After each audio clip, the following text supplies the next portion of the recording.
नमस्कार विद्यार्थी मित्रांनो, रामदादा मॅथ्स अकॅडमी ह्या आपल्या युट्यूब चॅनलवर आपलं सहर्ष स्वागत आहे. विद्यार्थी मित्र हो, जर आपण ह्या चॅनलवर नवीन असाल तर कृपया चॅनलला सबस्क्राईब करा आणि त्या सबस्क्राईब बटनासमोरील बेल आयकॉनवर क्लिक करा, म्हणजे जेव्हा जेव्हा मी व्हिडिओज अपलोड करेन तेव्हा तेव्हा तुमच्यापर्यंत नोटिफिकेशन येत राहील.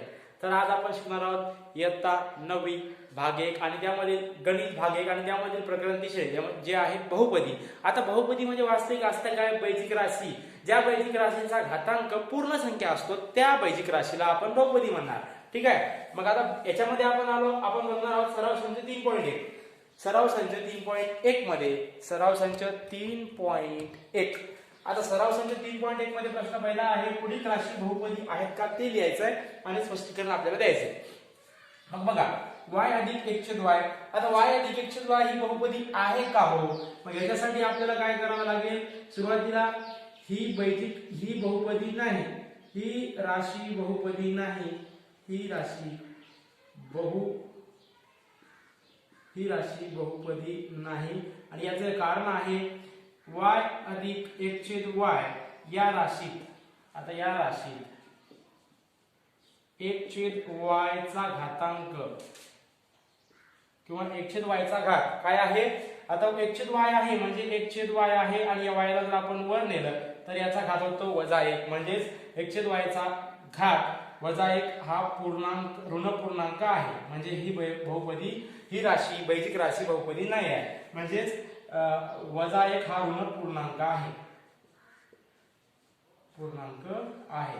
आता बहुपदी होण्यासाठी त्याचा घात काय पाहिजे, पूर्ण संख्या पाहिजे. पूर्ण संख्या म्हणजे 0 असलं तरी चालते, 1 असलं तरी ते, किंवा सगळ्या 0 आणि सगळ्या नैसर्गिक संख्या असायला पाहिजे.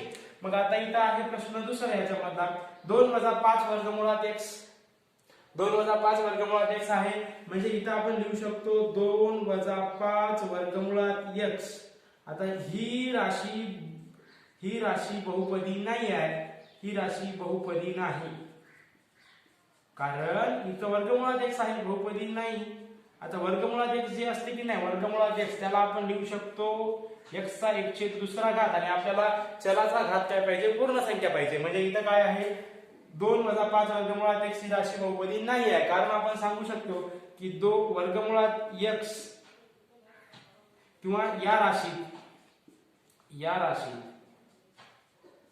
वर्गमुळात x चा घात 1/2 हा अपूर्णांक आहे. आपल्याला पूर्ण संख्या पाहिजे, अपूर्णांक आहे, म्हणून ही बैजिक राशी बहुपदी होणारच नाही. यानंतर आहे प्रश्न तिसरा, x² अधिक 7x अधिक 9. आता ही बैजिक राशी बहुपदी आहे म्हणजे आहे. आता कारण काय आहे बघा, ही x² अधिक 7x अधिक 9, आणि इथं जर बघितलं तर आपण याच्यामधील सगळ्या बैजिक राशीमधील सगळ्या पदांचा जो घात आहे, तो चलाचा घात आहे, तो आहे पूर्ण संख्या. म्हणजे ही राशी बहुपदी आहे. ही राशी बहुपदी आहे. आता ही राशी बहुपदी आहे याचं कारण आपल्याला सांगायचं आहे. आता ते सांगता येते, कारण या राशीत प्रत्येक पदाचा घात पूर्ण संख्या आहे. या राशीत प्रत्येक पदामधील चलाचा घात, प्रत्येक पदामधील चलांचा घात काय आहे, पूर्ण संख्या आहे. चलांचा घात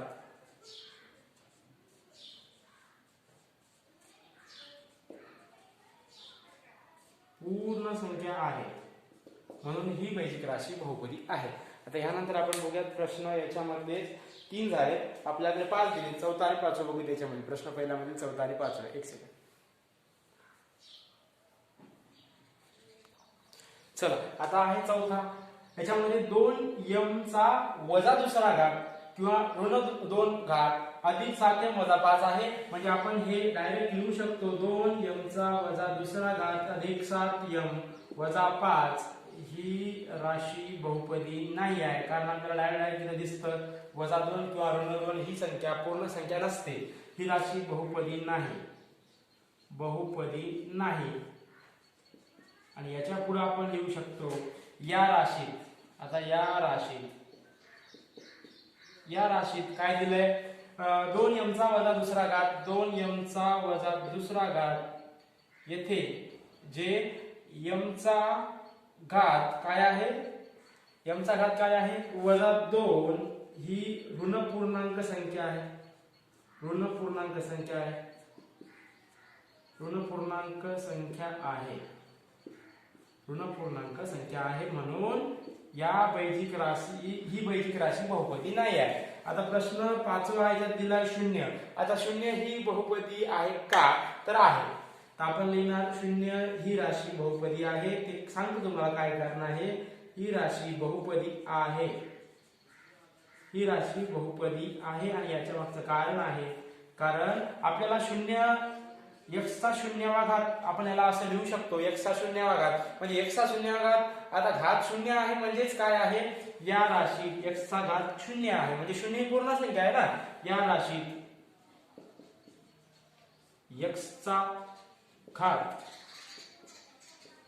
0 हा ही पूर्ण संख्या आहे, म्हणून ही बैजिक राशी बहुपदी आहे. त्यानंतर आपण बघूयात प्रश्न दुसरा. चला आता प्रश्न दुसरा दिलाय, पुढील प्रत्येक बहुपदीतील m चा घन चा सहगुणक आपल्याला लिहायचा आहे. तर इथं काय दिलं m चा घन. आता m चा घन म्हणजेच काय असतं 1 गुणिले m चा घन. तर m चा सहगुणक काय असेल, m चा घनचा सहगुणक किंवा आपण लिहू शकतो m चा घन. याला आपण m चा घनला 1 गुणिले m चा घन म्हणजेच काय m चा घनचा सहगुणक, चा सहगुणक इथं काही नाही म्हणजे 1 आहे. याच्यामध्ये प्रश्न दुसरा, वजा 302 अधिक m वजा वर्गमुळात 3m चा घन आहे. आता इथे आपल्याला डायरेक्ट दिसतंय वजा 3. आता वजा 3 हा आहे, m चा घन सहगुणक काय आहे वजा 3 आहे, वजा वर्गमुळात 3 आहे. ठीक आहे. यानंतर वजा 203 m चा घन वजा 5m चा वर्ग अधिक 7m वजा 1 आहे. आपल्याला लिहायचं m चा घन चा सहगुणक म्हणजे हा चल कुठला इथं आहे म्हणजे याचा सहगुणक आहे वजा 203, हा याचा सहगुणक आहे. एवढंच तुम्हाला लिहायचं आहे. त्यानंतर बघूया प्रश्न तिसरा.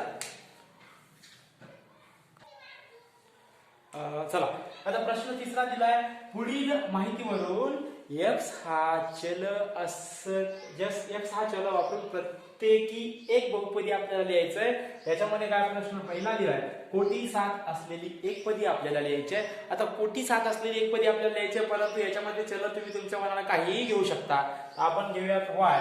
तर कोटी 7 असलेली एकपदी आपल्याला लिहायचं म्हणजे y चा 7वा घात. आता ही झाली एकपदी. आता प्रश्न दुसरा दिलाय, कोटी 35 असलेली द्विपदी आपल्याला लिहायची म्हणजे याच्यामध्ये 2 पद असली पाहिजे. ठीक आहे. मग आता इथं कोटी किती आहे 35 म्हणजे आपण जर इथं a घेतला तर याचा 35वा घात लिहिला अधिक आपल्याला दुसरं पद पाहिजे म्हणजे आपण 30 लिहिलं तर हे पण झालं, ही पण झाली कोटी 35 असलेली द्विपदी. ठीक आहे. मग आता कोटी 8 असलेली त्रिपदी आहे. आता कोटी म्हणजे काय असतं, जे चलांमधील ज्या बहुपदीमधील सर्वात मोठा घात असतो त्याला आपण कोटी म्हणतो. म्हणजे आता इथं कोटी 8 असलेली त्रिपदी आपल्याला लिहायची म्हणजे 3 पद असली पाहिजे. म्हणजे जर मी इथं घेतलं इथं b, मग b चा कोटी किती पाहिजे 8, b ची कोटी 8 आहे अधिक b चा वर्ग अधिक 4, ही झाली कोटी 8 असलेली त्रिपदी. म्हणजे याच्यात 3 पदे आहेत म्हणून ही झाली त्रिपदी. ठीक आहे. कोटी 8 असलेली त्रिपदी झाली. हे झालं उत्तर आपलं प्रश्न तिसऱ्याचं. पुढील माहिती म्हणजे हे पुढील माहितीवरून x हा चल वापरून प्रत्येकी एक बहुपदी लिहायचं होतं आपल्याला, आपण लिहिले. यानंतर आपण बघू प्रश्न चौथा. आता प्रश्न चौथा काय म्हणते, चला पुढच्या प्रश्नामध्ये आपल्याला सोडवायचंय काय की पुढील प्रत्येक बहुपदीची कोटी लिहायची आपल्याला, कोटी. आता इथं वर्गमुळात 5 आहे, याच्या सोबत हा वर्गमुळात 5 याच्यासोबत चल कोणताच नाही आहे. तुम्ही कोणताही चल लिहू शकता परंतु त्या चलाचा घात 0 असला पाहिजे. ठीक आहे. मग आता इथं वर्गमुळात 5 आणि याची कोटी किती असेल 0च असेल, कारण याला आपण कसं लिहिलं असतं वर्गमुळात 5 x चा शून्यवा घात म्हणजेच x चा शून्यवा घात 1 असतो म्हणजेच वर्गमुळात 5. तर या वर्गमुळात 5 जे आहे की नाही याच्यासोबत कोणताच चल नाही म्हणजे याची कोटी 0 असेल. ठीक आहे. यानंतर दिलाय x चा शून्यवा घात, तर याची कोटी 0 असेल. x चा वर्ग, आता x चा वर्ग आहे म्हणजे याचा घात किती आहे दुसरा आहे म्हणजे त्याची कोटी 2 असेल. याचा आहे वर्गमुळात 2 आणि m चा 10वा घात वजा 7 आहे. आता हे m जे आहे की नाही ते वर्गमुळामध्ये नाही आहे, वर्गमुळात 2 च्या गुणाकारात आहे म्हणजे m चा 10वा घात. तर याची कोटी किती असेल 10 असेल. आता इथं आहे 2p वजा वर्गमुळात 7. मग इथं चल कोणता आहे पी आहे आणि पीचा घात कोणता आहे काही नाही म्हणजे एक असतं म्हणजे याची कोटी किती असेल एक.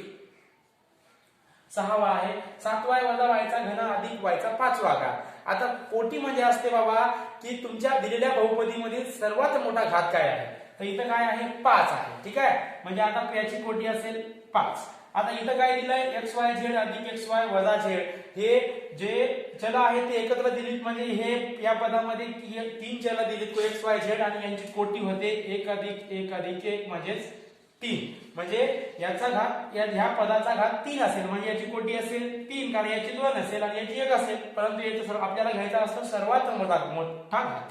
आता इथे काय दिलंय 8वं m चा तिसरा घात गुणिले n चा 7वा घात वजा 3m चा 5वा घात गुणिले n अधिक mn म्हणजे आता जर हे आता इथे m आणि n या पदामध्ये m आणि n ही दोन चल वापरली परंतु 3 अधिक 7 होतात 10 3 अधिक 7 होतात 10 आणि ह्या वजा 3m चा 5वा घात n म्हणजे 5 n चा पहिला घात आहे आणि m चा 5वा घात आहे म्हणजे इथं 5 अधिक 6 होतं. मग आता 6 ही संख्या मोठी 10 10 ही संख्या मोठी म्हणून m चा तिसरा घात गुणिले n चा 7वा घात वजा म्हणजे याची कोटी असेल 7 आणि 3 10.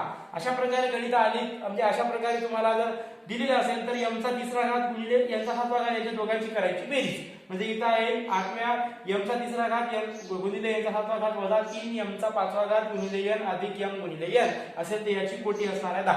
ठीक आहे त्यानंतर बघूया पुढचा प्रश्न.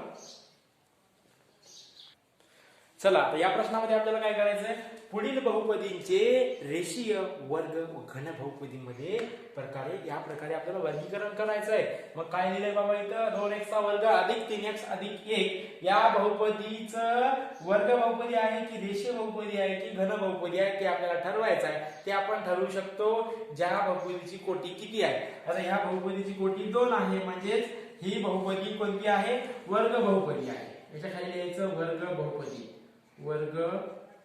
बहुपदी कारण या बहुपदीची कोटी किती आहे 2 आहे. आता इथं 5p दिलंय म्हणजे पीचा कोणता म्हणजे पीच्या घात काही नाही म्हणजे एक असतं म्हणजे ही असेल रेषीय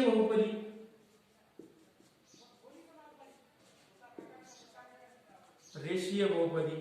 आता तिसरा दिलाय 2 वर्गमुळात 2 y वजा 1/2. आता हे y जे आहे की नाही वर्गमुळात 2 च्या गुणाकारामध्ये आहे तुम्ही त्याच्या वर्गमुळामध्ये समजू नका वर्गमुळात असले की ते बहुपदी होतच नाही.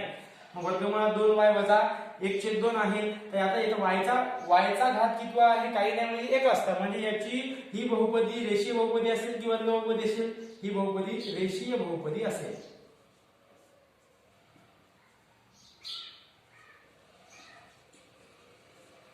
आता चौथा दिलाय बाबा इथं m चा घन अधिक 7m चा वर्ग अधिक 5/2m वजा वर्गमुळात 7. आता बहुपदी पहिल्या याची कोटी ठेवायची आपल्याला कोटी किती असेल याची कोटी असेल 3 म्हणजे सर्वात मोठा घात. आता 3 आहे म्हणजे ही बहुपदी कोणती आहे रेषीय बहुपदी आहे की वर्ग बहुपदी आहे की घन बहुपदी आहे म्हणजे ही बहुपदी आहे घन बहुपदी कारण याचा घात तिसरा आहे म्हणजे याला घन म्हणतो आपण घन बहुपदी. पाचवा प्रश्न a चा वर्ग. आता a चा वर्ग आहे म्हणजे ही बहुपदी या बहुपदीचा घात किती आहे याची कोटी किती आहे 2 आहे म्हणजे ही बहुपदी वर्ग बहुपदी असेल.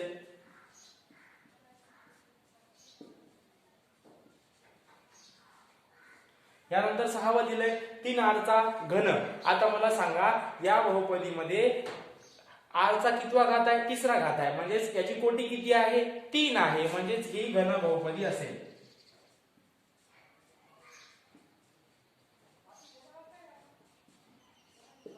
आता यानंतर आपल्याला बघायचा प्रश्न क्रमांक 6.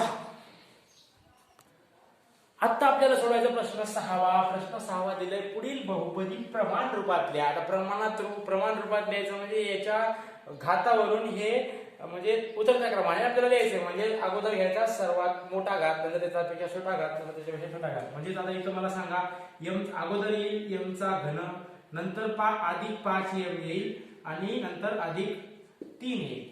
आता इथं सांगा मला की या वजा 7y अधिक y चा 5वा घात अधिक 3y चा घन वजा 1/2 अधिक 2y चा 2वा घात वजा y चा वर्ग याच्यामध्ये सर्वात मोठा घात असलेले पद कोणतं आहे ते आहे y चा 5वा घात. तर आपण अगोदर लिहिणार y चा 5वा घात अधिक नंतर लिहिणार 2y चा 4था घात अधिक 3y चा घन वजा वायचा वर्ग वजा 7y वजा 1/2 आणि हे झालं प्रमाण रूपात आपण लिहिलं.